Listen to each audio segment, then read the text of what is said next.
Hey, good evening, everybody. Hey guys, Welcome to A Spirited Endeavor. I'm Mark, and I'm Russ. and I got the Hawaiian shirt on today, so we're visiting an island. So, One of our favorite ones too. absolutely. So we are going to do islas today. Now we've done a lot of islas on previous episodes of this. Yeah, onesie twosies here and there. Yeah, we did one that was dedicated to Lefroy. Lefroy. Yep. Yep. And we've been dotting them in and out. We did the Lagavulin special edition 9-year-old Yep. Game of Thrones edition a couple weeks ago. But this week we're going to do all islas Yes. and 3 very different islas. So we're going to do the Ardbeg An Noa. Yeah, N-O. Yep. Yep, the Bruticlotic has the Port Charlotte, and this one is an island barley, and that's going to be a really interesting one. Yeah. And then of course our favorite, the one that started this whole mess, the Lagavulin 16. Matter of fact, the bottle that started this whole mess. So. Not much left in it. Yep. But all right, so we're going to do some damage tonight. No doubt. And the cool thing is there's over 20 distilleries on Islay. So it's not like they're lacking for whiskey out there. We've picked probably 3 of the more interesting ones out there, 3 of the more original ones. Each one of these has its own very distinct personality. I'm really looking forward to seeing what they each bring to the table. Yeah, for sure. So now the Ardbeg, we did the 10-year, Yep. and I don't think we gave it great reviews. I think it was sort of middling. Yeah, I think we did that fairly early on. We did that if I fairly remember early on? correctly. Yeah, I'm curious to see, if we were to revisit that, what we think of it now. Now that we've gotten, several heavily peated Agreed. scotches, to under our belt at this point. Yeah. So the first one we're going to try tonight is we're going to do the Ardbeg NO. Yep. It is a limited release. It has no age statement. It's single malt. It costs about $60. The finish is virgin oak, Pedro Jimenez sherry casks, and first bourbon barrels. It's obviously an Islay. It's a natural color, non-chill filtered, and it's about 46.6 ABV. And this is award-winning Scotch. And the Ardbeg claims that it's very approachable to their line. It's if we were to look at their line, this might be a good beginner Scotch. Yeah. I can say from experience, and I've got a bottle of the 10 at the house. It's really in your face. I mean, one thing I'll give Ardbeg credit for, they don't chill filter any of their stuff. They don't add color to any of their stuff. And oftentimes what you get can be really punchy.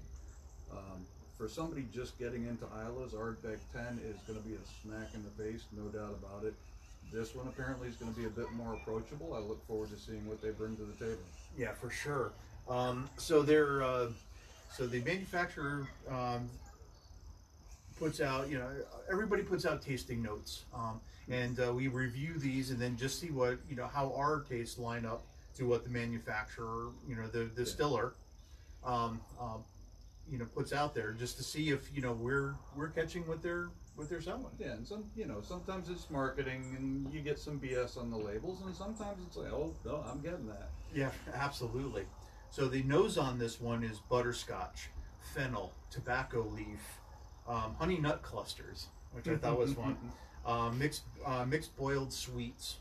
The palate is going to be notes of cigar, so it's going to be very tobacco-y. Golden pancake syrup I thought was kind of interesting. That is interesting. Yeah, sweet black tea here in the South, Georgia. Yeah. We're all familiar with sweet tea. And a hint of chocolate and lime. Interesting.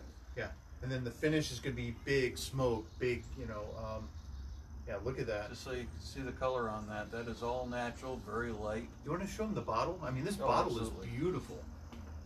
Yeah, they do a really nice job. Understated, but very, very nice to look at. Yeah, Now that's they're all colored. Every one I've come across has been green as far as the bottle's concerned. But I can tell you the 10 is almost clear as far as the whiskey goes. This one has a little bit more color to it. Not quite as dark as you'd think with the sherry cask. All But, right. definitely a little darker than what you get with a 10-year. Absolutely. It's got that like that honey lemon color Yeah. to it. Yeah, that's a. Yeah, that's not a. It's not a like a dark amber, or it's not an amber No. whiskey at all. Now, normally you get a sherry cask, you get something that's significantly darker than this. So, but again, they add no color to it. Okay, so wow.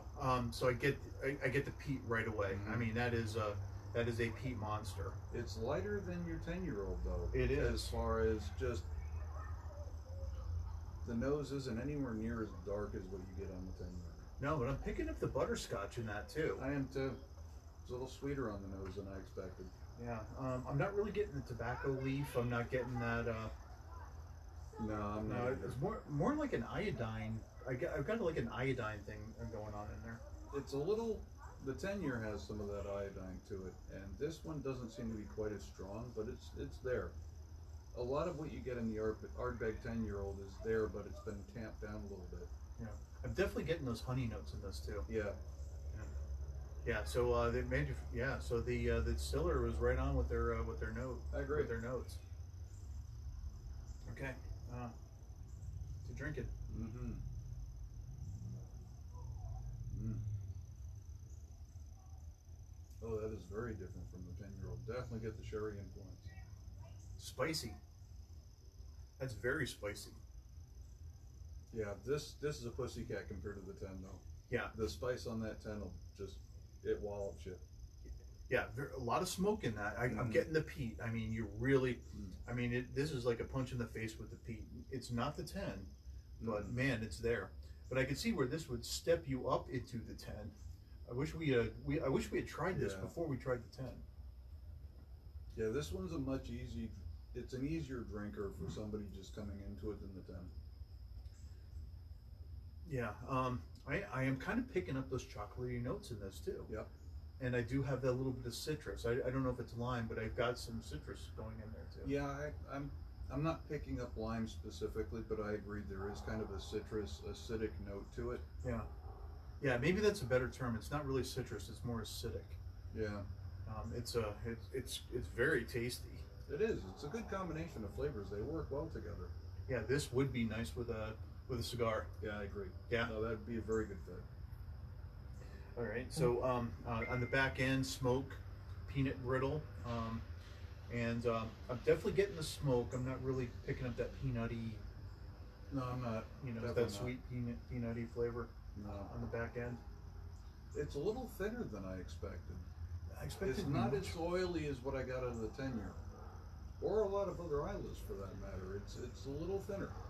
So this one was named the best Isla malt in 2019, and this does Ardbeg proud. Oh, it does. When I drink Ardbeg, I swear I taste bacon, and I don't know why that is, but I taste bacon. Yeah. So I enjoy Ardbeg for that reason because I love bacon. But yeah, it's I like that. I do like that. That is a tasty dram. Mm-hmm. I mean, I've developed a taste for the 10.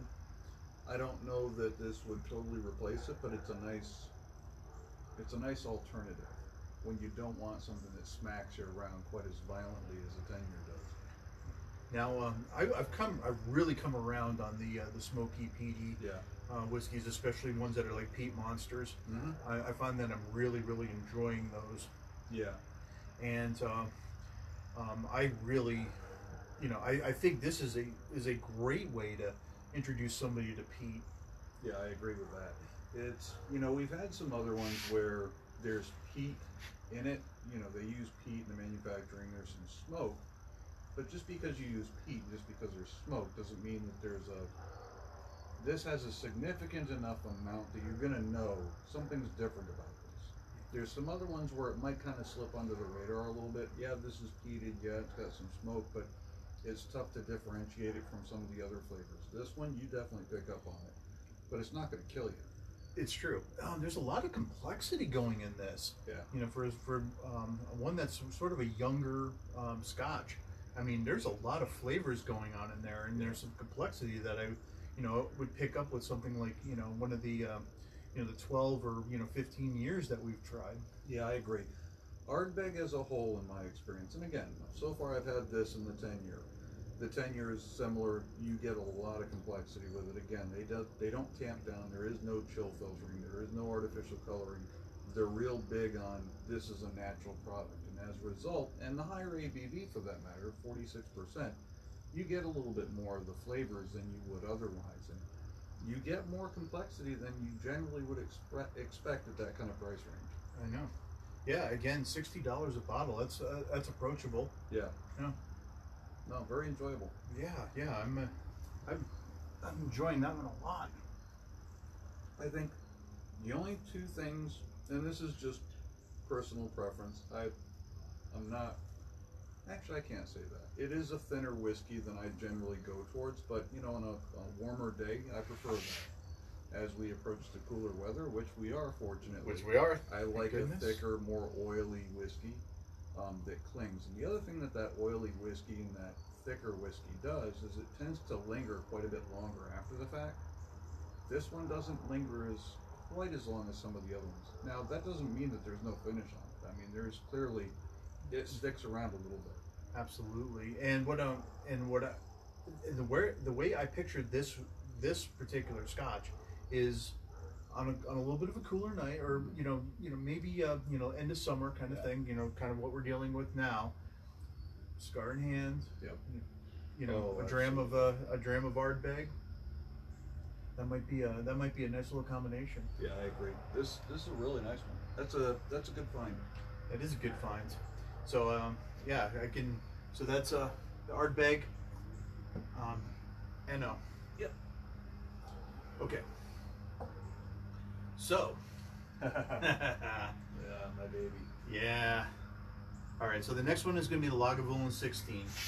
So let me put the bottle up here. If you're not familiar with this one, get familiar with this one, kids. Yeah. There's the box on it. 16-year-old, and what we found too, with the Lagavulins and maybe some whiskeys in general, is that the younger ones, this isn't a younger one that they've aged more. Right. There was some thought put into this. There was a taste profile that was, at the back end of this. And we were talking about that during dinner. When a couple of things that we've found as we've gone through this journey is everybody looks at color. Color really isn't relevant to the taste of the Scotch. A lot of companies, most companies, are adding color to their whiskeys. So as a result, looking at color really isn't relevant unless it specifically says no color added. Now you can expect there's going to be more color with sherry cask than there would be with oak, and so on and so forth. So there are some things that are informative, but you can't really judge the quality of a whiskey just strictly based on the color. They add color to Lagavulin as an example, and we both absolutely love this stuff. You're absolutely right, and and they do this more to provide consistency. Right. With the various batches. Yeah, and a lot of consumers look for that. A lot of consumers want to have the same experience every time they buy the product, and the best way to do that is to add color where maybe a barrel didn't impart as much color this time around as the last barrel did. Okay, let's add a little color so they all look similar. Same thing with the chill filtering. Absolutely. One of the points that we had discussed previously is sometimes if you're not filtering these things, it can actually be cloudy. You could have this thing called the Scottish mist. Yep. Scottish mist, and the whiskey can look cloudy. Sometimes if you add water to it, it'll also bring out the cloudiness in this too. Yeah, if you look at whiskeys from 20 years ago, you'll find that they are not clear. There are solids in there. That's part of the process. Basically, they ran them through a strainer, and they called it a day, and that was strictly to remove any bits of wood from the casking process. But they left all the stuff from distillation in behind. Nowadays, with the filtering, you don't see that as much anymore. Now, you get one that isn't chill filtered, you add a little water to it, and you'll see something cloud where a chill filtered one won't cloud, a non-chill filtered one generally will. And you can actually see that happen as you put the water in there. It's really pretty interesting. All right, so Lagavulin 16. Yes, this is what started it. This bottle actually is from previous Christmas, and yeah, I've been savoring that one for quite some time. Yeah. Now, for something that's chill filtered, it has pretty good glass cling. It really does.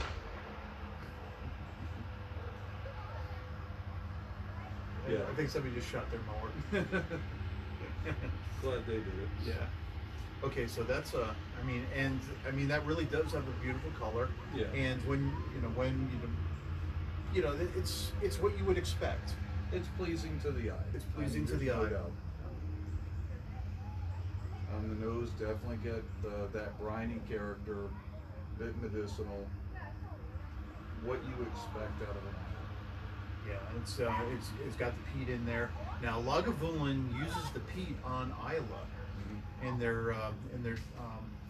their peating process, in their drying process. You make a good point with that, because not everybody does. I think they're the only ones on the Islay that actually use Islay peat. Yeah, and I mean, there's several things that go into the Islay characteristics. Whiskey. Generally, you're going to get that salty, kind of briny, seaside kind of atmosphere, and there's a couple reasons behind it. Number one, if you're gathering peat from the island, that peat is influenced by the environment. So as you've mentioned previously, you might get heather, the type of soil, the plants that are growing on that particular island in that climate, because it can be a very harsh environment. So only certain plants are going to grow there. Where on the mainland, you get something else. The other thing is as this thing sits and ages in a cask, that cask breathes. So as the whiskey expands, it pushes air out, and as it contracts in cooler weather, it draws air in through the actual barrel. And if you've got salt air, well, now you're imparting some of that to the whiskey, and that's what you get. Yeah, and you definitely pick up some of those heather notes in this. Yeah. Oh yeah. You really do. It kind of paints a picture. Yeah. In your nose. It really does. Yeah, it really does. All right, let me give you the specs on this thing. Sorry, Russ. All right, so this is the Lagavulin 16 year. It is a single malt, 43% alcohol by volume. The cost on it is about $110. Your mileage may vary. Oak cask. They use old oak casks on this. It's color added, chill filtered. It is the slowest distillation of any Islay malt, which I thought was interesting. That is interesting. Okay, so it's the smokiest nose of the Islas: iodine, sweet spice, mature sherry, creamy vanilla, and we absolutely picked all that up. Yeah. The palate's thick and rich and malty, sherry notes, fruity, sweet, powerful, peat and oak, and the finish is gonna be long and spicy. We're gonna get some like figs and dates and some of the some of those fruits, peat, smoke, vanilla. I will say, when I think of a complex whiskey, this is what comes to mind. And that's why this one blew my mind the way that it did when I first tried it, because there is so much complexity to it. It's smooth, it's well-rounded, there's no sharp edges, but you definitely get some really good depth of flavor and character there. And when I tried this for the first time, I got it. I got what got you jazzed up about Scotch.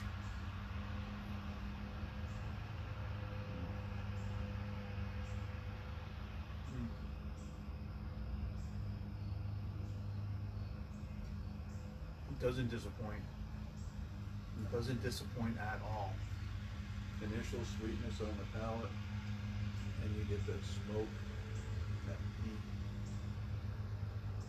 Definitely some floral notes to it. Yeah, I'm really picking up those heather notes. Yeah. Yeah. Yeah. I wonder, again, being this close to the bottom of the barrel, I don't open that often, so the effect of the air in the bottle shouldn't have been quite as dramatic. But I wonder if it's changed it and brought some of that forward, maybe. I think from the from past recollection on this is it may have mellowed it a little bit. Yeah, seems that way. Yeah, it may have evened it out even more. Yeah. God, that is pleasant. Mm-hmm.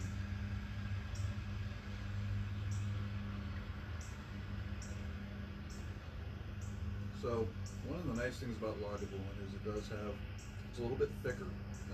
I said the Ardbeg that we tried just a moment ago is a little thin. This one's a little bit thicker, a little bit more oil to it, and as a result, that flavor lingers quite a while after you swallow that whiskey. Yeah, it really clings to your palate. Yeah, It's very satisfying. yeah, and it's nice to have that. I don't drink that one very often. It's something special because it holds a special place in my heart. But every time I go back to it, it's nice. Yeah, it's definitely a treat. Yeah.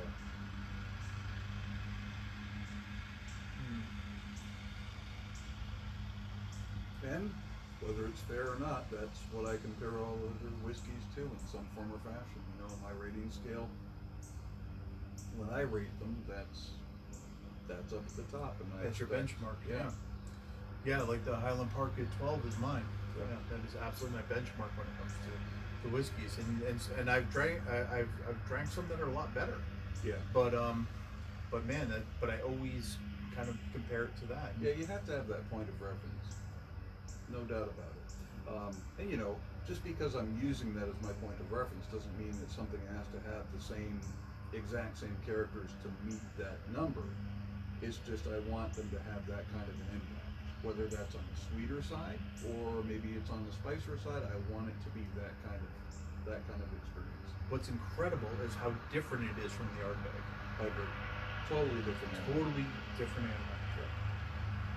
Yeah. I like that this one's got a little bit more of that seaside kind of medicinal aspect to it, but still not heavy-handed about it. But you know what's also interesting too, is when we've tried in Islay, I can tell it's in Islay. Mm-hmm. There's definitely a distinctiveness to the region. Yeah, because we've tried other islands, and while each of them they all have similarities in a lot of respects, Islay is a different animal. There is something about that particular location that is different. It's an area that has a lot of history. We've found doing some research online with the different distilleries out there. A lot of them were founded by bootleggers and criminals, and eventually that these things have become, they had gotten their licenses to produce after the fact, but it really comes from a tradition of crime. Well, you're absolutely right. I mean, the thing about the island, specifically Islay, and I don't know why Islay is so different from the other ones in that respect, but Islay, there's a lot of influence that occurred there beyond the norm. You had Vikings on Islay for a period of time, if I remember correctly, and if I'm remembering right, they didn't. When Scotland kind of fell in under Britain, Islay wasn't one of the first ones to kind of fall in line, if I remember correctly. They've always kind of been a little bit different. Yeah. And operate a little outside the law. Sure, Yeah. exactly. On an island away from the mainland, it's not exactly hospitable. The weather kind of sucks. My kind of people. Yeah, I'm thinking, that works. Yeah, But it explains the product and the attitude, I think, in a lot of respects. And that's still lingering. It Still really is. Yeah, I love it. I love it. In fact, I better take a sip of water just to cleanse the palate here. I should have brought those cookies. Yeah, that's still a favorite. I will be buying another bottle. Worth every friggin' penny. Absolutely. And look, if you're new to Scotch, by all means, don't buy that as your first whiskey. not a good call. Not everybody's going to be into what Islay offers, and that's chock full of what Islay offers. It's the truth. You may want to start with something a little lower cost, because it really is. So you're either going to love it, or you're gonna or you're gonna hate it, or I'm sure there's an in between in there somewhere, but I haven't seen a lot of that. Yeah, most people tend to be pretty polarized as far as that's concerned. Like you said, you love it or you hate it in most cases. Very few people are kind of passive about the whole thing. Yeah, it's the truth. Okay, so the one that we've been just dying to try now is the Port Charlotte. Yep, the Islay Barley. Islay Barley. So it's distilled by Brooklodic, and this is Port Charlotte Islay Barley. Now this is complete. All of the barley on this is grown on Islay, and what's really interesting about Brooklodic is you can go on their website and there's a code on every bottle. Yep. And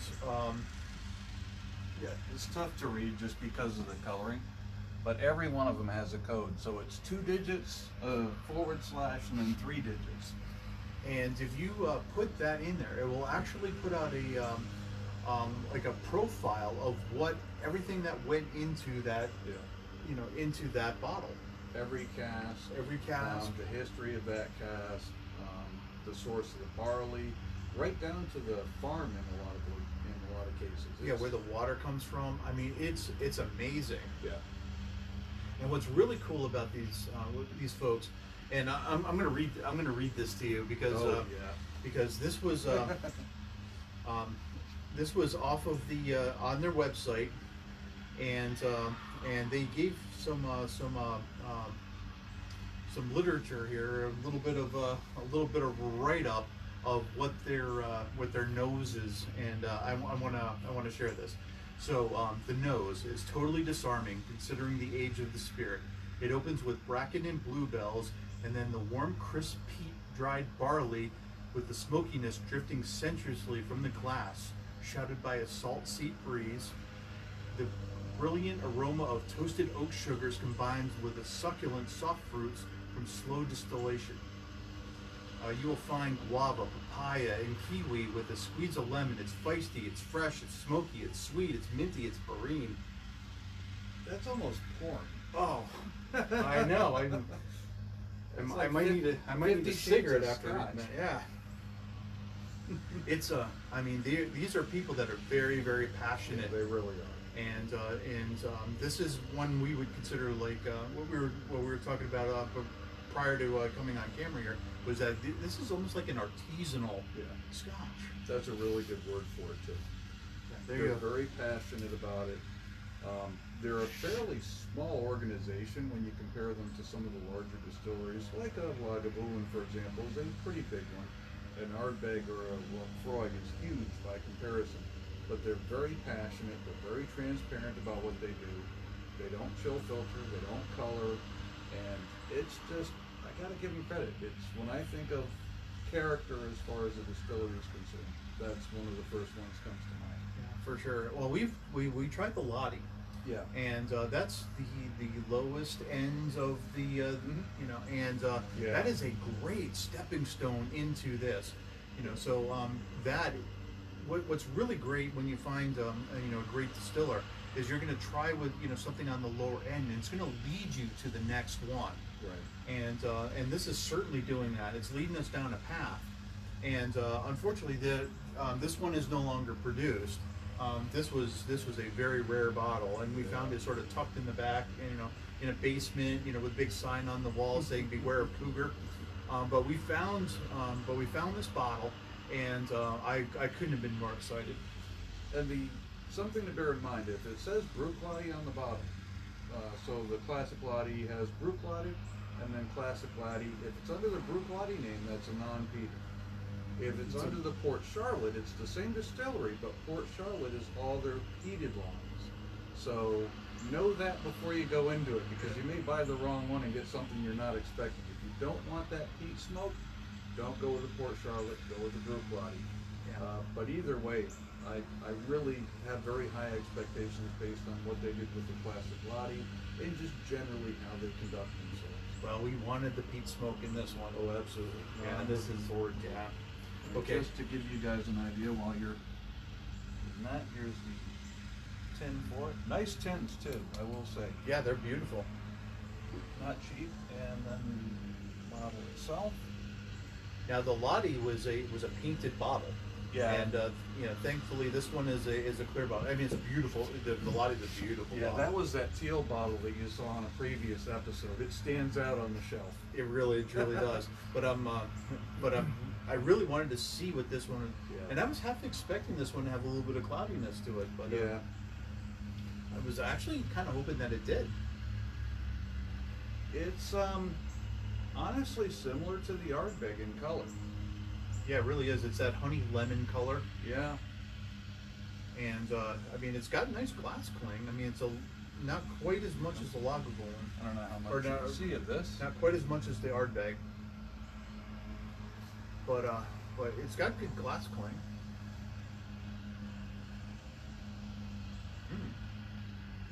Man, that's got a nice nose. Yeah, that's nice. I like Okay. All right. What am I picking up in that? I'm definitely getting some peat, but it's not overwhelming with the peat. It's it. No, it really isn't. compared to the Ardbeg or even the Lagavulin, it's muted a little bit. I'm getting some. Can't quite place it. There's something different. Yeah. Well, according to the distiller, it's peat smoke, crushed seashells, and plump dates. And I'm getting that sweetness. I'm getting that fruit. I think that's what it is. I don't know if I would have called that dates, but yeah, I get that. It's Yeah, a it's sweeter like a fruit. figgy, datey kind of thing. The palate is briny, dry smoke, salted caramel, applesauce, lemon drops, I should say, white pepper, and then the finish is tar and brine, peat smoke, salt, coconut, and tobacco.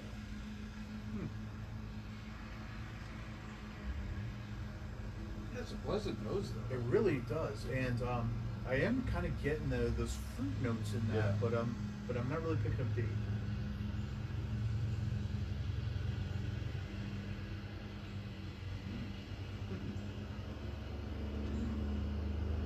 I'm gonna need a moment. Oh damn. Oh damn. Oh man, that's good. Holy crap. Oh God, Lagavulin, I'm sorry, buddy. Oh man, Holy this may cow. have just put the Lagavulin in its place. Oh my God. That's Okay. amazing. Yeah. So I mean, I'm getting the brininess. I'm getting I got the pepper. But there's this sweetness. But it's it's a just gorgeous. sweetness. Oh my! It is a long, lingering Yeah. sweetness that just wraps your palate in a hug. Yep. And it's not overly spicy. I mean, there's some spice to it, but nothing that's overwhelming. And this is 50% ABV. Now, that's something to bear in mind. Anything from Brookline or Port Charlotte is 50% ABV. But man, it's not killing it. Yeah, let me give you the specs on this. So, Port Charlotte, Islay Barley, no age statement. It's single malt, 50% alcohol by volume. $110. We found this one for about $110. They no longer produce this one. Sorry, Of kids. course. Well, I guess Lagavulin sticks around. Yeah, well, I mean, come on over. Try I'll some share. of the others. I'll share one with you. I will absolutely share one with you. Oh, thank you. for that. Yeah. So it's an Islay natural color, non-chill filtered. It's 100% Islay barley, and it's peated to 40 parts per million. And by comparison, I don't know what the numbers are on the other ones, but I am definitely picking up the smoke, I'm picking up the iodine, I'm picking up the briny kind of salty finish that you would expect out of an Islay. It offers all of that, much like the Lagavulin or the Ardbeg to some extent. Yeah. But Yeah. man, You know what I am picking up on this, which I thought was a little crazy, is on the back end of this, I'm getting that coconut. I haven't gotten to that one yet. It's like a little toasted coconut. That may be the sweetness that I'm picking up. Maybe. Because yeah, you're right. I agree. The sweetness does come across like coconut. It's not that artificial sweetener kind of sweetness. It's pleasant. It's nice. Yeah, it's like a natural sweetness to that. That is delicious. Yeah, I like the smoke on that too. You know, you get different smokes. Some of them are like campfire. Some of them are kind of ashtray. This one's just a really nice, pleasant smoke, and there's enough going on in this glass where the smoke isn't the only thing that you get. It's not the only thing that grabs your attention. I really like this. You could spend an evening just trying to figure this one out. Yeah, and that's a non-age statement. Which I mean, look, Port Charlotte, or excuse me, Brook Lottie, the classic Lottie was a non-age statement, and they did a hell of a job with that. Yeah, and now we're saying with any Scotch that has a non-age statement, it is still at least 3 years old. Yeah.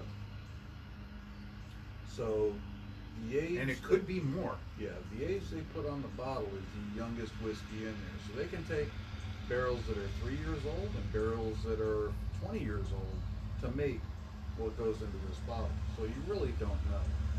And non-age statement's kind of a new thing. 20 years back, you really didn't come across non-age statement Scotch so much. This is kind of a new thing. And there are a lot of distilleries out there that are doing it so they can basically produce more whiskey without having to age it. But there are some, like Brook Lottie and Port Charlotte, clearly, that are doing it right. Right. Where they're taking the impact of that new make, that younger whiskey, that has all those really powerful flavors, and then adding some older stuff to kind of tamp it down and round it off. I mean, what's in this is just stunning. Just stunning. This is a little bit of a treasure in the bar. Oh, it really is. And I'm sorry I'm running my mouth so much, but man, we've had a couple here tonight that are just fantastic. Yeah, this has been an amazing night. Yeah, I was looking forward to this one, and it has not let me down. That does not disappoint. So this is going to lead me to be on the hunt for more Brook Lottie. I'll definitely be looking for more of that. No doubt. Absolutely. That is thoroughly enjoyable. Yeah, I think the hunt for that is going to continue, and anytime I see one, I'm going to just grab it. Yeah. Well, you know, the classic Lottie really turned me on to them, and having done some research into them, I was very impressed. I had high expectations for this one, and they exceeded them. I'm really impressed with them. Really impressed with what they as a distillery are putting in. They're putting, and there's a few out there that are just putting magic in a bottle. Yeah. And whether it's the non-age statement, and next week we're going to explore some Compass Box, who's absolutely putting magic out there, and they're all blends. Yeah. And I'm really excited about that one. Again, that goes with the term that you brought up, artisanal. They really are. They put that kind of attention and passion into what they're producing. Yeah, and I can't be more excited. Now we've done one Compass Box prior, and this was the one single malt that I found, and then I found a couple of blends. I mean, they're mostly blends. Yeah. And they're about as pricey as some of the higher end single malts. Yeah, and what they're doing with their blends is they're buying casks from different distilleries and then mixing these casks from the different distilleries to get the flavor that they want to put out there. And it's impressive. Yeah, that's for sure. We'll certainly get into more of that next week. Yeah. But man, I think we're going to go off camera and grab another glass of that with maybe a little Monte Cristo there. That's going to happen. That is just amazing. Absolutely. Awesome night, guys. All right. So hey, thank you guys for joining us on this. We love hearing from you guys. We love that you hang out with us and you grab a dram and join us. And we certainly love hearing what you're drinking, and we want to know what what your thoughts are. Yeah, and if you have an idea for an episode, let us know. By all means, we're starting to pick up some other types of whiskey as well. That's whiskey with an E, by the way. So you never know what you're going to see come up. Right now we're doing Scotch, which clearly we enjoy the hell out of. But, Yeah, well, there's going to be a rye show coming up Yep. down the pretty quick actually. Yeah, that because we needs to found some happen. amazing Oh. amazing stuff. Yeah. And there's some great whiskeys out there. And if Scotch isn't your thing, that's cool. Yep. You know, find the best whiskey that there is the one that you're drinking. Yep, absolutely. But yeah, by all means, let us know what you guys have for ideas on a show, and you know, if there's something you think we need to try, by all means, point us in that direction. We'd be happy to check it out. Or send us a bottle. Yeah, even better. Okay, guys. Well, thank you all for joining us. We had a blast with this. I Yeah. think the blast is going to continue for a little bit. And all right, we'll catch you all next week. Have a good night, guys. Thanks. Have a good again. night.